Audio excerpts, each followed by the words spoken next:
अब बात ठंड की कर लेते हैं, जो सारे रिकॉर्ड तोड़ने पर आमदा लग रही है। दिल्ली में आज सुबह पारा 5 डिग्री दर्ज किया गया। वहीं पहाड़ों पर कई जगह पारा -20 डिग्री पहुंच गया है। आपको सामने 6 तस्वीरें दिखा रहे हैं। इन तस्वीरों में आप देख सकते हैं कि कैसे सर्दी ने पूरे उत्तर भारत को अपनी आगोश में ले रखा है। कश्मीर में मौसम बर्फीला बना हुआ है। श्रीनगर की बात करें तो यहाँ डल झील का पानी जमने लगा है, तो वहीं बर्फबारी के बाद कश्मीर विंटर गेम्स की रौनक से गुलजार है। देखिए, हिमाचल से लेकर दिल्ली तक ठंड ज़बरदस्त है। हरिद्वार में घने कोहरे और ठंड के बीच में ज़िंदगी भी ठिठुरती हुई नज़र आ रही है। तमाम जगहों की तस्वीरें आपको दिखा रहे हैं जहां पारा माइनस में पहुंच गया है। आम जनजीवन प्रभावित तो है, लेकिन फिर भी लोग विंटर गेम्स का मज़ा ले रहे हैं।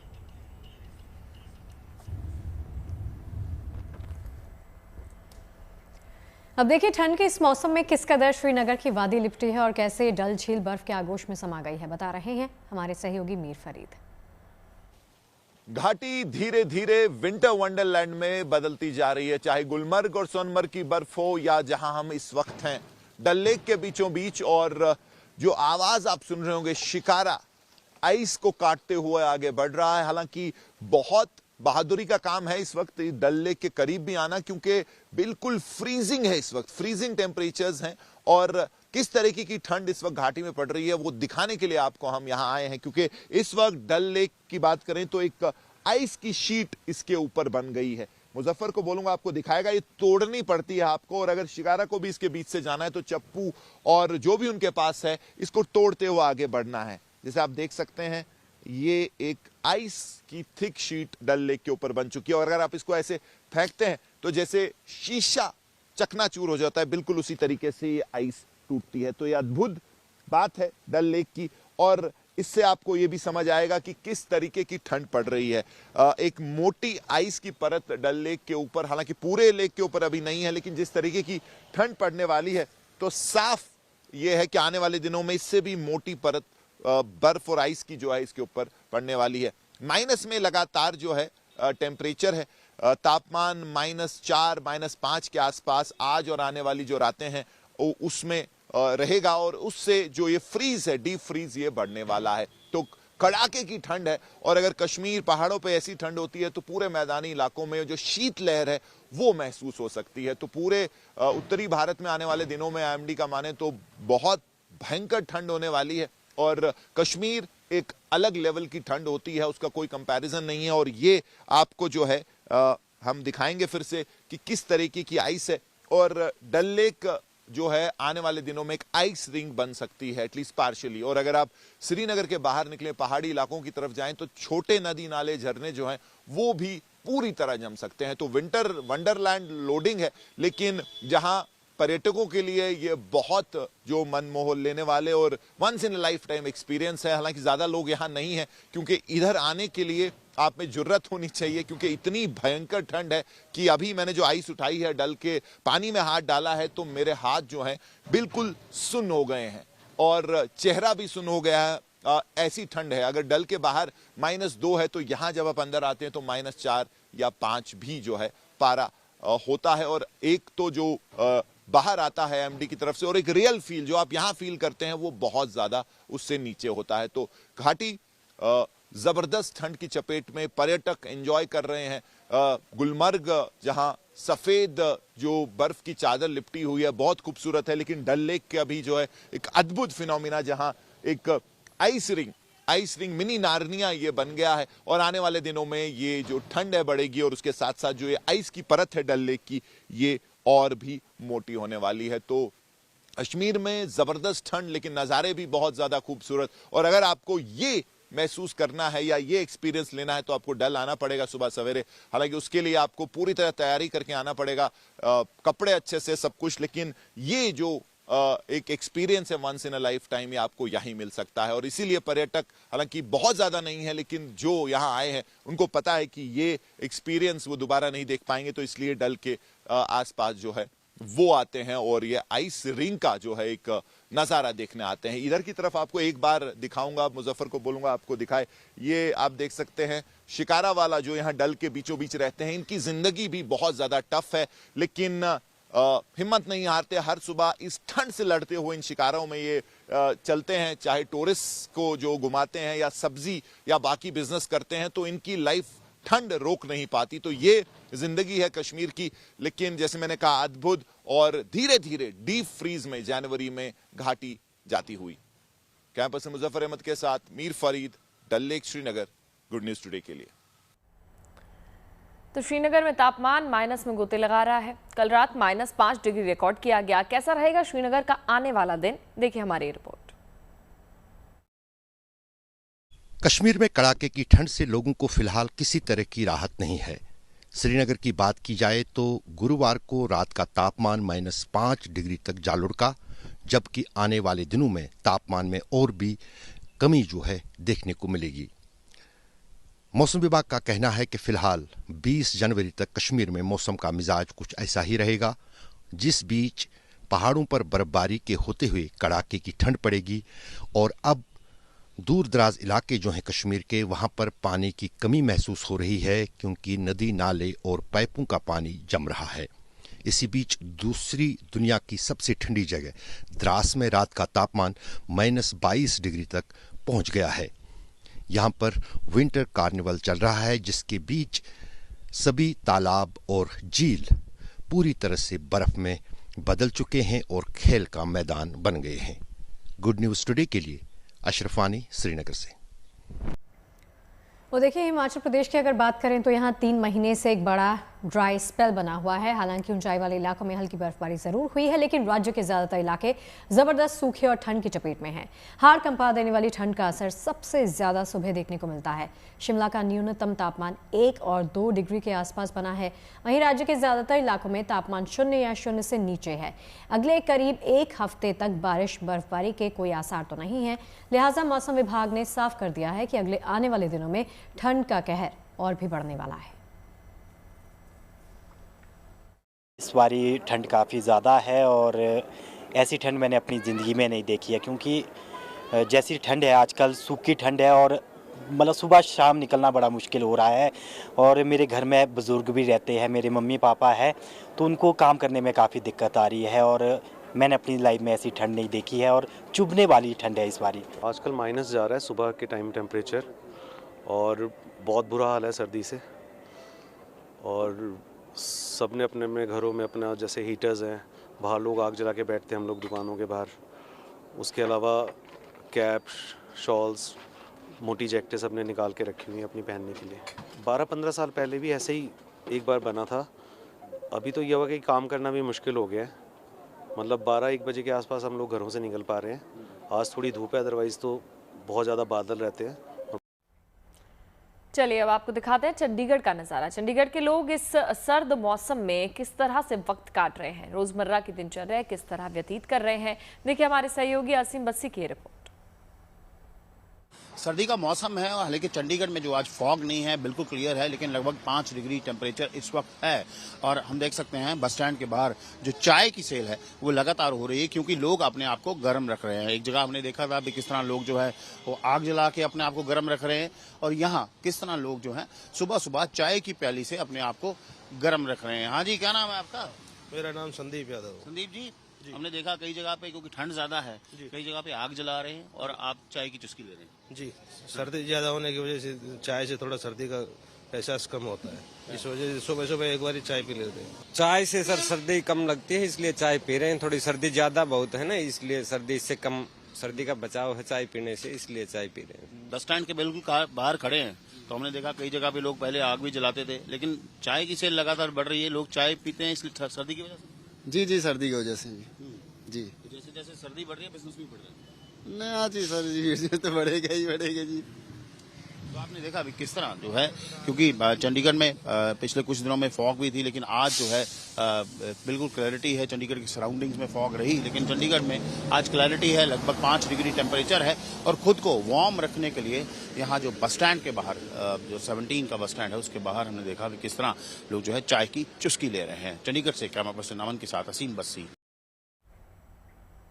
और देखिए, पहाड़ों पर बर्फबारी तो जारी है, तो मैदानी इलाकों को भी शीतलहर ने अपनी चपेट में ले लिया है।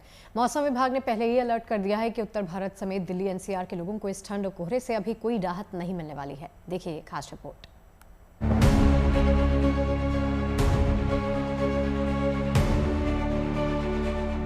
पहाड़ों पर बर्फबारी और मैदानी इलाकों में कोहरे और शीतलहर ने इन दिनों देश के कई राज्यों को अपनी गिरफ्त में लिया हुआ है। जम्मू कश्मीर से लेकर हिमाचल और उत्तराखंड तक, पंजाब से लेकर हरियाणा तक, राजस्थान से लेकर मध्य प्रदेश तक, यूपी से लेकर बिहार तक ठंड की वजह से हालात कमोबेश सब जगह एक जैसे ही हैं। नौबत ये है कि जनवरी के इस दूसरे हफ्ते में ठंड ने लोगों का हाल बेहाल कर रखा है। ऐसे में लोगों को ठंड से बचने के लिए अलाव का सहारा लेना पड़ रहा है, खासकर वो लोग जो सुबह सवेरे रोजमर्रा के कामकाज के लिए घरों से बाहर निकल रहे हैं। सर ठंड काफी है, कोहरा भी अभी आया है आधे पौन घंटे से ही। बहुत ठंड है जी, कोहरा बहुत है। इन दिनों पड़ रही इस कड़ाके की सर्दी से इंसान ही नहीं, चिड़ियाघर के जानवर भी बेहाल हैं। ऐसे में जानवरों को सर्दी से बचाने के लिए उनके पिंजरों को न सिर्फ तिरपाल से ढका गया, बल्कि उनके लिए ब्लोअर हीट का भी इंतजाम किया गया है।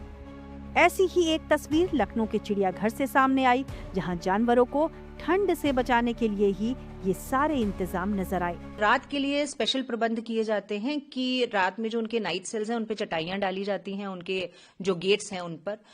कुछ जानवर ऐसे हैं जिनको ज्यादा ठंड लगती है, जो कोल्ड ब्लडेड एनिमल्स होते हैं, उनके लिए हम इवन हीटर्स की और ब्लोअर्स की भी सुविधा अरेंज करते हैं, ताकि उनके नाइट सेल्स में रात में गर्मी रहे और उनको ठंडा ना लगे।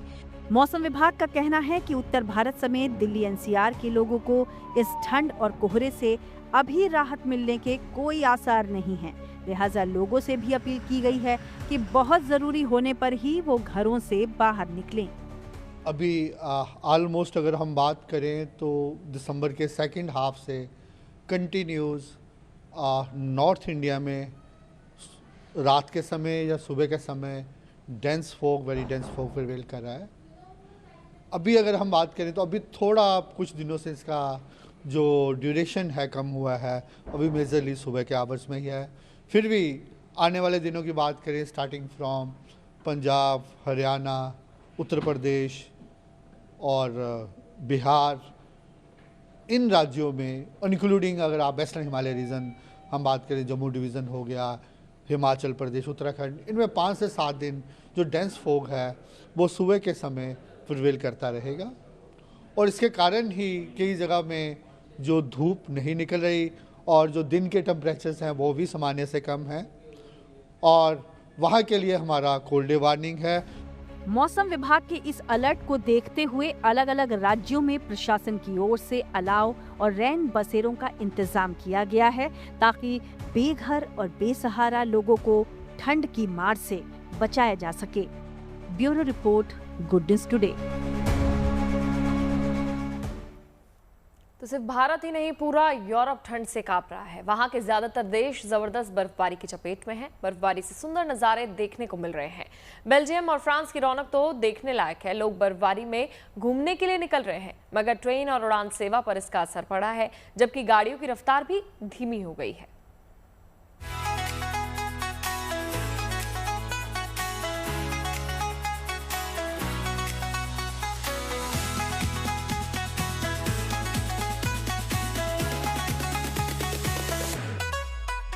आसमान से इतनी बर्फ गिरी कि पूरा शहर सफेद हो गया। यहाँ कुदरत इस कदर मेहरबान हुई कि ऊंची ऊंची इमारतों का ये शहर चांदी सा चमक उठा। ये तस्वीरें यूरोप के देश बेल्जियम की राजधानी ब्रसेल्स की हैं। शहर को देख लग रहा है जैसे हिम युग लौट आया हो, क्योंकि यहाँ के मकान, सड़कें और पार्क सब कुदरत के रंग में रंग गए हैं। बर्फबारी ने पार्कों में लगे पुतलों की रंगत तक बदल दी।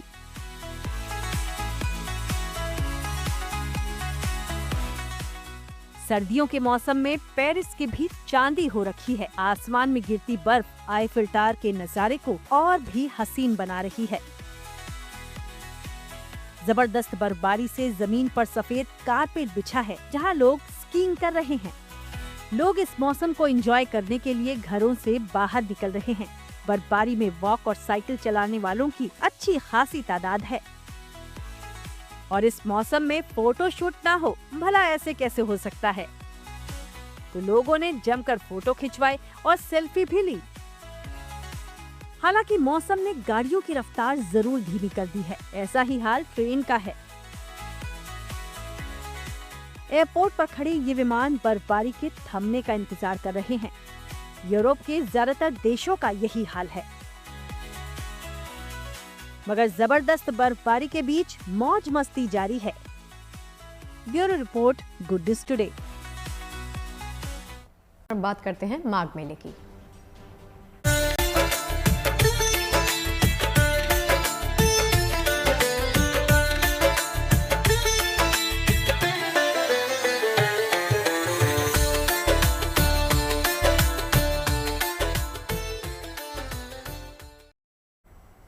चलिए अब आपको लेकर चलते हैं प्रयागराज में संगम तट पर, जहां माघ मेला चल रहा है और इस मेले में भक्ति के अनोखे रंग देखने के लिए मिल रहे हैं। कहीं साधु संतों की तप साधना है तो कहीं रामधुन के रंग हैं और इस पावन धरती पर भारी संख्या में लोग स्नान, दान और ध्यान के लिए पहुंचे हैं।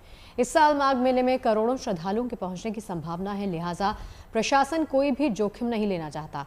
इसी कड़ी में मेला क्षेत्र में सुरक्षा और आपदा प्रबंधन की बड़ी रिहर्सल जारी है। एनडीआरएफ और यूपी एटीएस मिलकर मॉक रेस्क्यू ड्रिल्स के जरिए अपनी तैयारियों को दमखम दिखा रही हैं और परख भी रही हैं। भगवान विष्णु का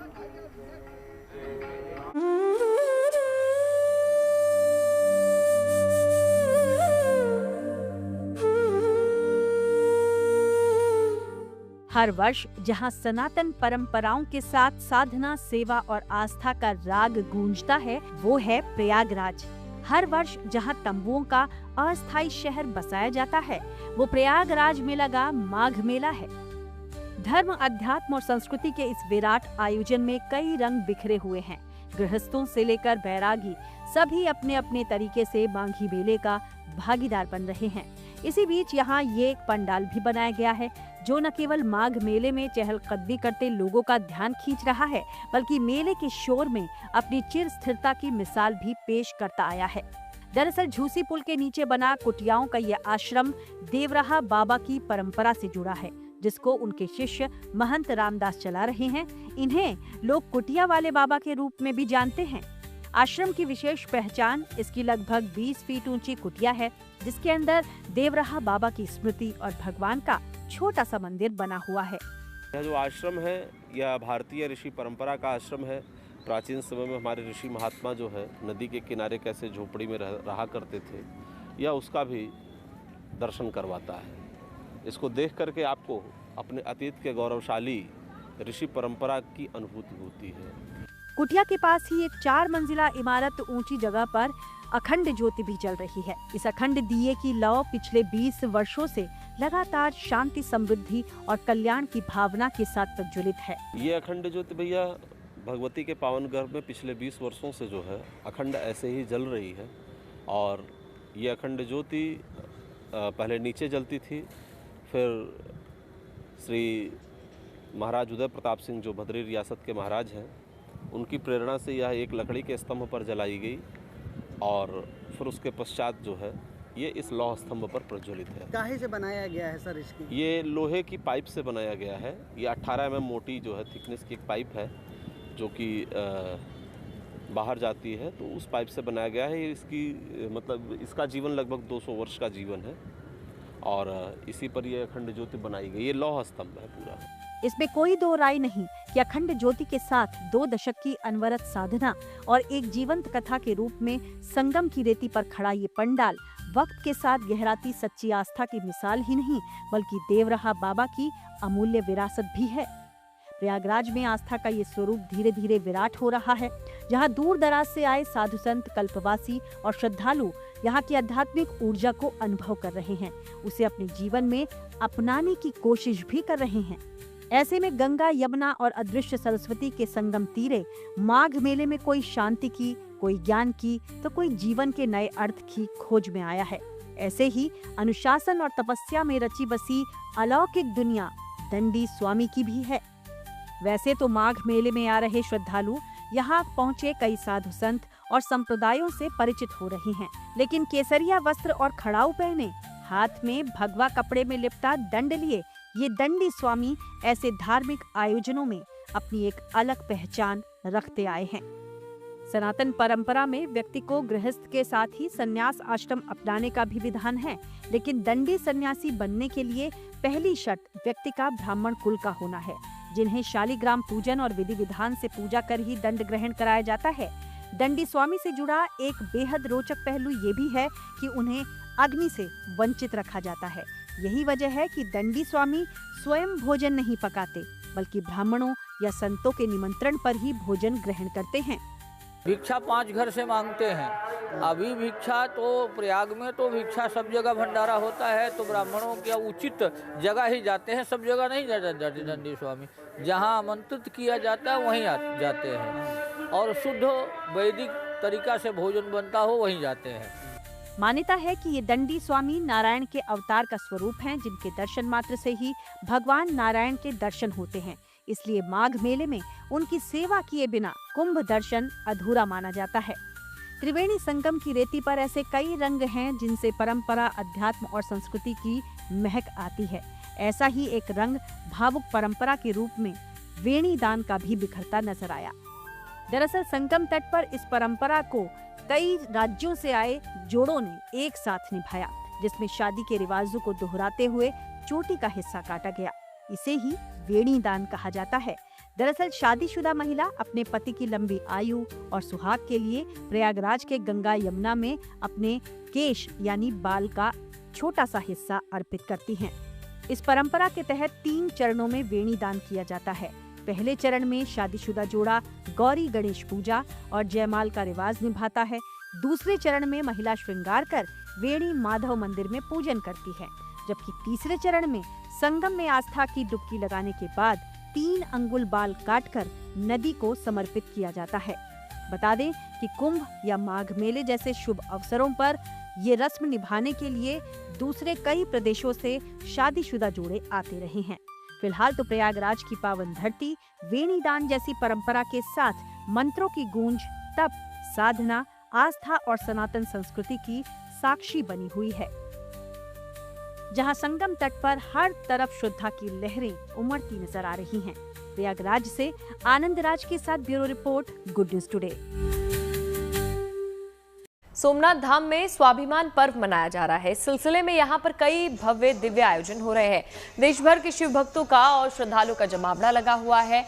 जाप हो रहा है, मंत्रों का पाठ हो रहा है, डमरू वादन और शंखनाद हो रहे हैं। साथ ही आज से शुरू हुआ ये स्वाभिमान पर्व यहाँ पर 11 जनवरी तक चलेगा और पीएम मोदी, जो सोमनाथ मंदिर ट्रस्ट के अध्यक्ष हैं, वो भी इस उत्सव में भाग लेंगे।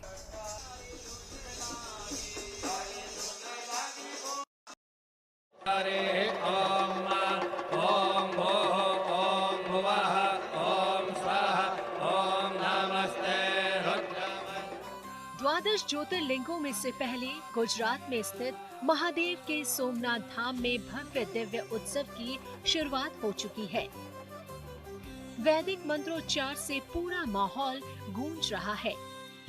हर तरफ भगवान भोले भंडारी से जुड़े स्तोत्र का पाठ हो रहा है, क्योंकि भारत में धार्मिक आस्था, आध्यात्मिकता और श्रद्धा के अनूठे प्रतीक इस मंदिर में आज से सोमनाथ स्वाभिमान पर्व मनाया जा रहा है।